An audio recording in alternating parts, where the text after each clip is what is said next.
معلقة قلوبهم وفي الرقاب والغارمين وفي سبيل الله وابن السبيل فريضة من الله والله عليم حكيم.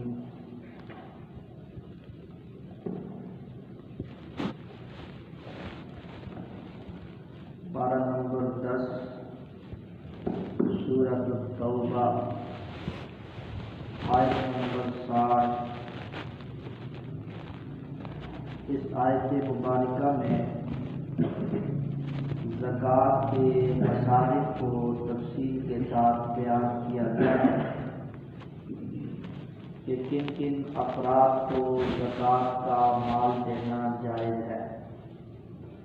کچھ تفصیلات میں نے سابقہ دروس میں بیان کر دی ہیں.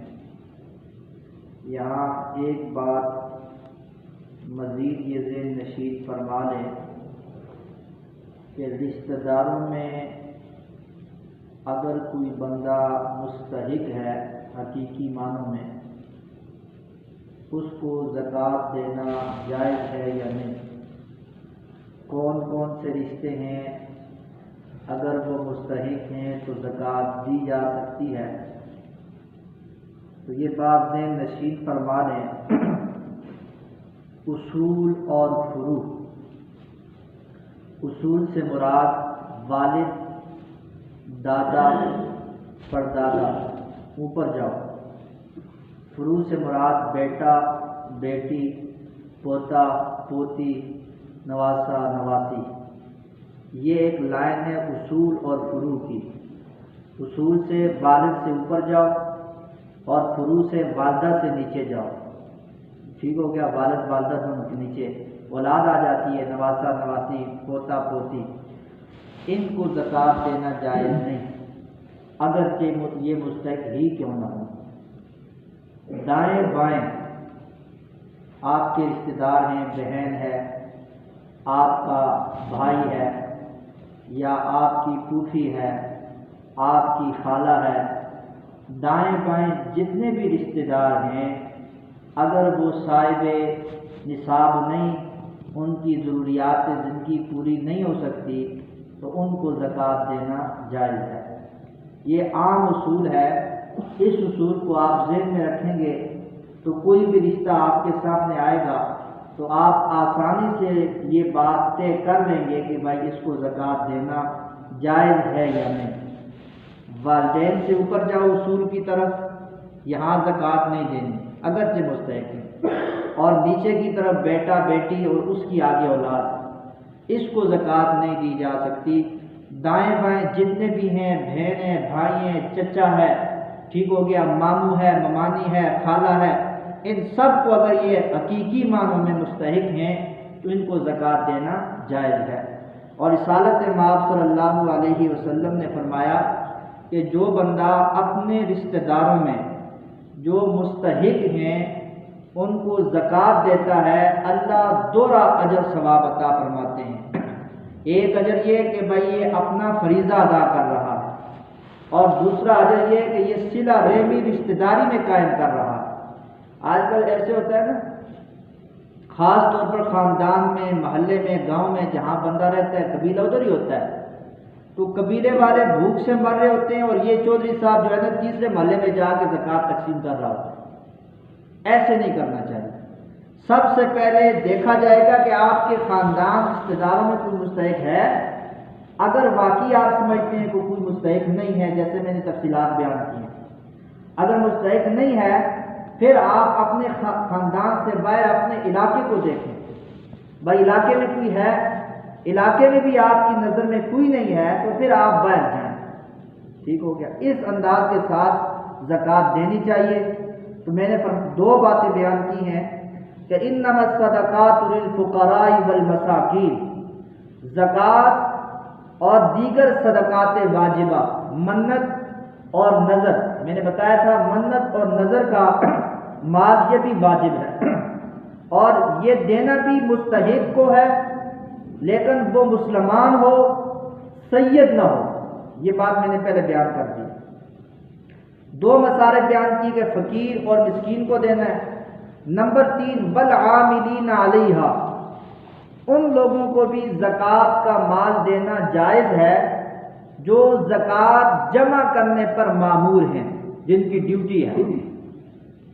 دور حاضر میں چونکہ یہ ایک جمہوری سلسلہ ہے، یہ سسٹم آج نہیں ہے، یہ نبی پاک صلی اللہ علیہ وسلم کے زمانے میں تھا، چونکہ اس وقت باقاعدہ پراپر بیت المال کا تصور تھا، وجود تھا، اور بیت المال میں زکوٰۃ کا مال بھی آتا تھا، دیگر اموال بھی آتے تھے، اور پراپر حکومتی سطح پر زکوٰۃ کے مال کو غرباء مساکین میں تقسیم کیا جاتا تھا۔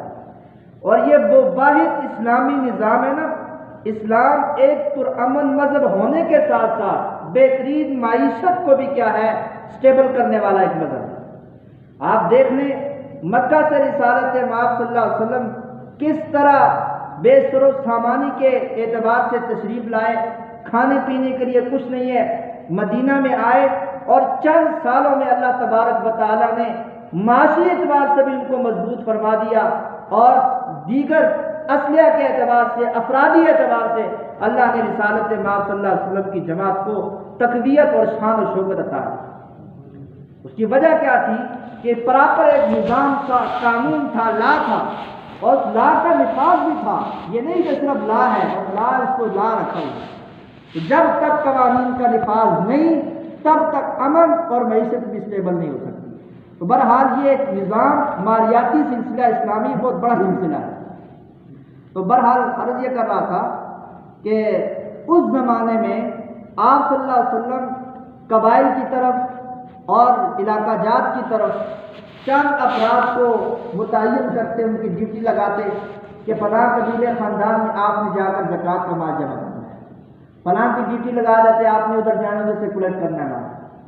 اب یہ جو بندے متعین ہوتے تھے نا، یار ظاہر بات ہے بندہ جا رہا ہے، اس کا ٹائم خرچ ہو رہا ہے، وقت خرچ ہو رہا ہے، اور دوسرا کام بھی نہیں کر سکتا ہے، تو اس لیے اللہ فرماتے ہیں کہ یہ جو زکوٰۃ وصول کرنے کے لیے اپنا ٹائم نکال کے جا رہے ہیں، لہذا زکوٰۃ کے مال سے ان کو تنخواہ دینا جائز ہے۔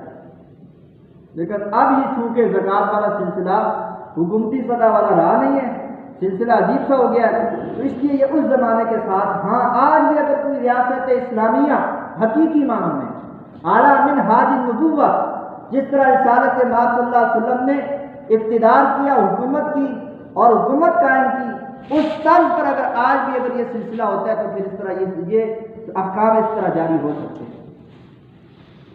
فرمایا والعاملین علیہا والمؤلفۃ قلوبہم، چوتھے نمبر پر ان لوگوں کو زکوٰۃ دینا بھی جائز ہے کہ جن کے دل اسلام کی طرف مائل ہو۔ یہ اس کی دو تفسیریں ہیں۔ پہلی تفسیر یہ ہے کہ یہ بھی اسی زمانے کے ساتھ خاص ہے۔ اس زمانے میں آغاز میں، ابتدا میں مسلمان کم تعداد میں تھے اور کمزور تھے، تو اللہ تبارک و تعالیٰ نے فرمایا کہ کافروں میں کچھ لوگ ایسے ہیں کہ جن کے دل اسلام کی طرف مائل ہو رہے ہیں، لیکن کچھ حالات و واقعات ان کو اجازت نہیں دے رہے کہ وہ اسلام کی طرف آئیں، تو لہذا مسلمان اپنی زکوٰۃ جو نکالیں تو وہ ان جیسے کافروں کو زکوٰۃ دے سکتے ہیں، آپ کی زکوٰۃ کی وجہ سے یہ اسلام میں کیا ہو جائیں گے، داخل۔ لیکن چونکہ اب یہ حکم نہیں رہا، کیونکہ اسلام کو اللہ نے شان و شوکت دے دی ہے، اب یہ معاملہ نہیں ہے کہ زکوٰۃ دو تو اسلام میں آئیں، ایسی بات بھی نہیں، اور یہ بات بھی نہیں ہے کہ وہ زکوٰۃ کی وجہ سے آتے، ان کے دل مائل ہوتے تھے لیکن وسائل نہیں تھے، کیونکہ کافروں کے ساتھ ٹکر لینا یہ بڑا مسئلہ تھا۔ تو دوسرا معنی، جو لوگ مسلمان ہو جاتے، ظاہر بات ہے ان کا قبیلہ تو کافر تھا، تو ان کا جینا حرام ہو جاتا، تو اللہ تبارک و تعالیٰ نے کہا کہ مسلمانوں اپنی زکوٰۃ ان نیو مسلمان، جو نئے مسلمان ہوئے ہیں، ان کو دو تاکہ ان کا دل مزید اسلام پر قائم رہے، کیونکہ ان کا پورا خاندان کافر ہے، ان کی دلجوئی ہو، دلجوئی کے لیے اللہ تبارک و تعالیٰ، لیکن اب چونکہ یہ حکم نہیں رہا، اللہ تبارک و تعالیٰ نے اسلام کو شان و شوکت اور قوت عطا کر دی ہے، اب اسلام کی طرف سے کسی ایسے کافر کو اور کوئی ایسا مسلمان کہتا ہے کہ مجھے زکوٰۃ دو تب میں مسلمان، ایسی صورت میں اس کو اس طرح کر دینے کی کوئی جائز نہیں ہے۔ فرمایا وفی الرقاب، چھٹے نمبر پر غلام آزاد کرنے میں۔ اب چونکہ غلام آزاد کا سلسلہ شرعی جہاد تھا اس وقت رسالت مآب صلی اللہ علیہ وسلم کے زمانے میں، اب بھی جہاد کی چھوٹی موٹی صورتیں ہیں، لیکن جو شرعی جہاد تھا کہ وہاں پورے کے پورے قبائل اور پورے کے پورے علاقہ جات فتح کیے گئے۔ دیکھو یہ نبی پاک صلی اللہ علیہ وسلم کا مدی 10 سالہ زمانہ ہے، اس 10 سالہ زمانے میں ٹھیک ہو گیا 27 غزوات ہیں، ٹھیک ہو گیا، اور ان غزوات میں آپ صلی اللہ علیہ وسلم نے اسلام کا پرچم بڑے پیمانے پر لے رہا ہے، یہ شرعی جہاد کی برکات ہیں۔